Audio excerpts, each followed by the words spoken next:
the sun is got to heat up the soil and shoot out the water, sugar and nutrients from the soil through the stem, and then through these cuttings here, our sap will ooze out. 40 days after that, we will go into bud burst. So what bud burst is little white flowers, basically that size, very, very small, will bloom along our vine here.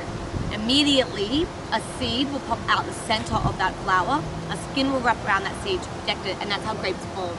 So grapes are formed from the center of a flower, basically the size of a pinhead, extremely small to actually see.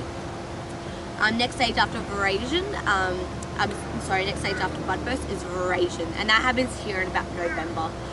So that's when you've got the big bunches of hard green grapes will start showing colour, and it will form into those luscious sweet red grapes ready to be harvested.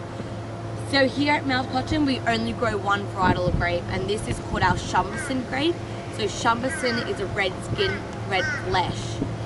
In the granite belt we grow 17 different varietals on both red and white, and that's where we predominantly grow all of our grapes to make our wine.